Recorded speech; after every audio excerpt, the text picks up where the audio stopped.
Nacional dela até aqui. Larissa contou à repórter Renata Capucci que está pronta para recomeçar.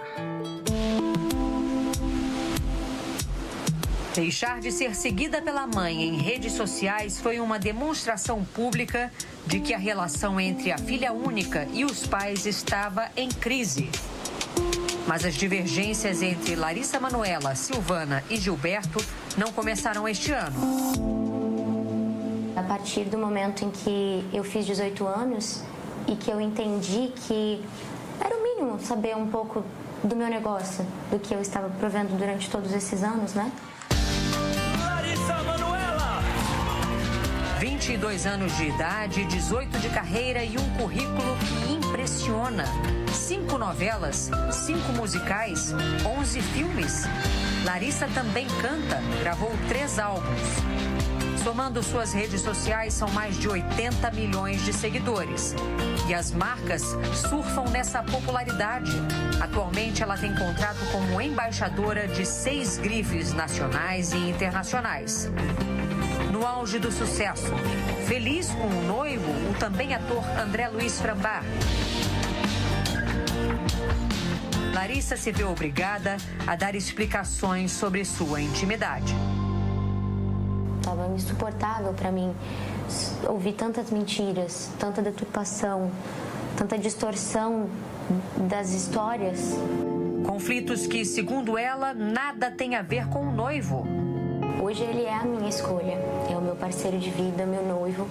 A gente deseja construir esse futuro, mas toda essa situação se deu antes dele entrar na minha vida.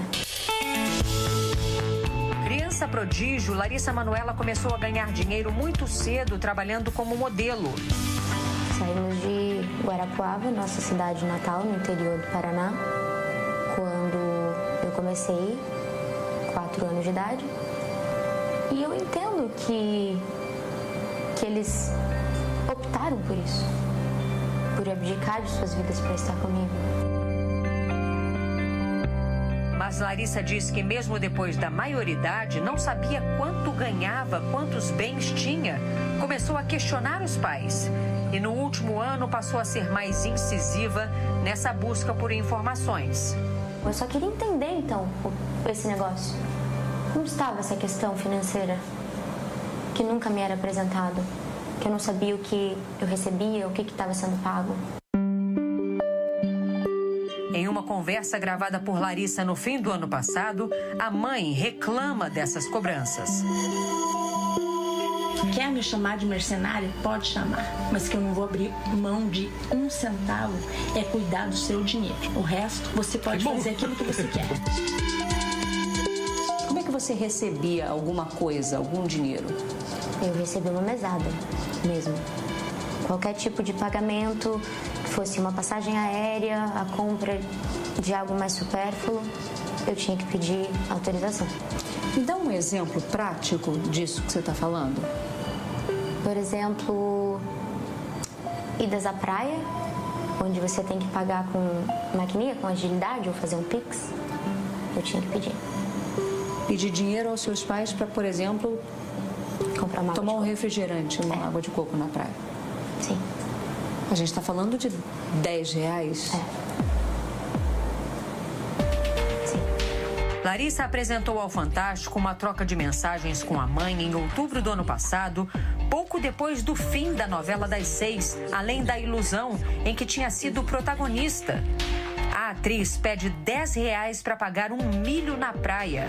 Silvana responde dizendo que não há saldo na conta da filha e manda os R$10 para o Pix do vendedor. Um mês depois, Larissa pede dinheiro ao pai neste áudio. Aí, pai, você consegue fazer uma transferência para minha conta para eu pagar um milho, um sorvete, um mate aqui na praia, por favor? Era muito difícil entender. E eu me sentia incapaz. Será que eu realmente sou essa pessoa? Larissa Manoela buscou então um escritório de advocacia e pediu ao contador os contratos sociais das 3 empresas das quais era sócia. A primeira, da Lari, aberta pelos pais quando ela tinha 13 anos em outubro de 2014, para gerir a carreira da filha, todos os contratos, os pagamentos. A empresa também concentra a maior parte do patrimônio adquirido ao longo da vida profissional da atriz. Nesta outra gravação, feita por Larissa no fim do ano passado, o pai e a mãe afirmam que os três tinham cotas iguais, de 33% nesta empresa. É tudo holding, minha filha. E a holding ela é igual a da Lari, 33, 33, 33? Sim. É. Entendi. E quando eu descobri que essa porcentagem, ela não estava no papel, assim como me era alegado em conversas. Qual era? 2%. Que você tinha. E eles 98%. Exato. A segunda empresa só foi aberta em junho de 2020, quando ela tinha 19 anos. Desta vez, a empresa pertencia só a Larissa, mas uma cláusula dizia que os pais tinham plenos poderes para tomar decisões sem prévia autorização da filha. Eu era a única sócia, mas eles eram 100% administradores dessa empresa. Então, por isso que eu era só comunicada. Eles podiam decidir, assinar e se comprometer por mim. E a terceira empresa é uma holding dividida em 3 partes iguais, criada em maio do ano passado para reunir todo o patrimônio que estava na primeira empresa, o que nunca aconteceu, segundo Larissa. Os únicos imóveis da holding seriam uma mansão e um terreno adjacente na Barra da Tijuca, Rio de Janeiro. Os 2 bens teriam sido adquiridos em junho do ano passado com o dinheiro da venda de um dos imóveis que os pais tinham no exterior. Eu cheguei a ser comunicada das transações que eles fizeram, porque o valor era alto. Então, quando tudo isso veio à mídia e à tona, foi por conta de uma primeira casa lá nos Estados Unidos que foi vendida para poder pagar essa do Rio de Janeiro.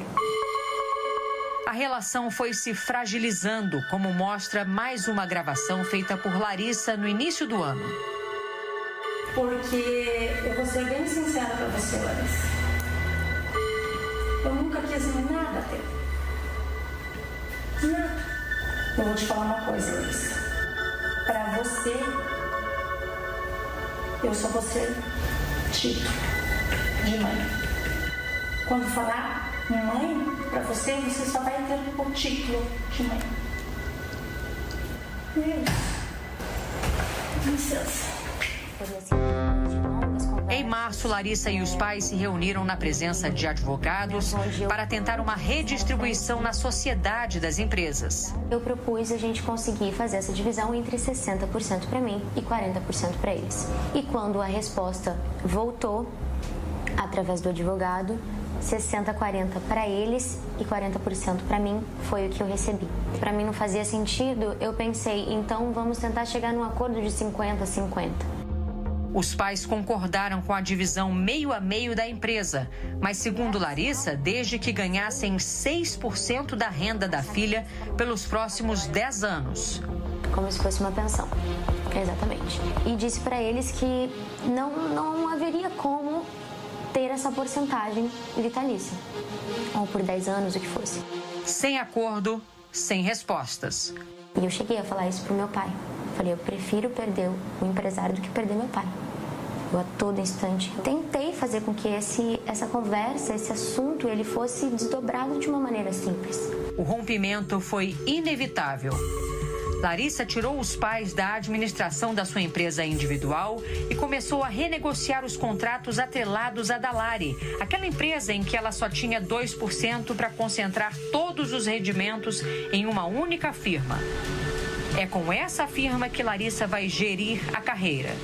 Além disso, ela conta que decidiu abrir mão de um patrimônio estimado em 18 milhões de reais e que deixou tudo para os pais. Eles até agora não assinaram o distrato das sociedades nas 2 empresas. Eles não assinaram? Não. Por quê? Eu não entendo. Larissa teve que notificá-los extrajudicialmente.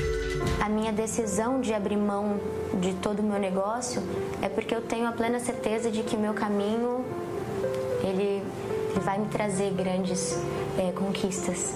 Eu tenho só 22 anos. Você não vai entrar na justiça para reaver seu patrimônio? Não é minha vontade. Eu tenho a plena consciência de que essa minha escolha é para dar o conforto necessário para os meus pais. Em nota, a defesa de Gilberto e Silvana Elias dos Santos, pais da atriz, afirma que Larissa Manoela falta com a verdade quando diz que não sabia qual era o percentual dela na empresa da Lari, já que assinou uma alteração contratual em janeiro de 2020, na qual constava clara e expressamente o percentual de 2%. Segundo o advogado, também não é verdade que Larissa não tinha acesso a dinheiro no dia a dia, porque ela sempre teve e utilizou seus cartões de crédito com os quais sempre pôde comprar tudo o que desejou. De acordo ainda com a nota, a atriz distorce a realidade quando diz que tem dificuldade para negociar a saída das sociedades com os pais, uma vez que as notificações formais só foram recebidas por eles no início de agosto e que os pais estão dentro do prazo para as providências legais. O advogado afirma que é Larissa quem se recusa a conversar com a mãe e sequer responde às mensagens do pai. Por fim, a defesa diz que os pais acreditam ser extremamente triste e lamentável a opção de Larissa pela ingratidão, pela indiferença e pelo desrespeito, e que a atriz é amada incondicionalmente. Esse momento que eu me encontro hoje é o mais difícil da minha vida. Sabendo que essa ferida, ela está cicatrizando. E que os meus pais jamais vão deixar de ser meus pais. Jamais vou deixar de amá-los. Essa situação pode ser revertida? Eu quero acreditar. Eu acho que se o meu erro for acreditar, eu vou seguir errando.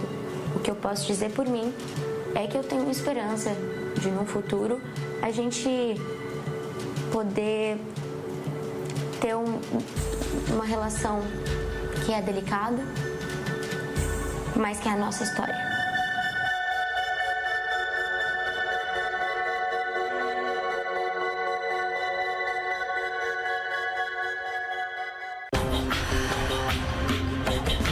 A seguir os gols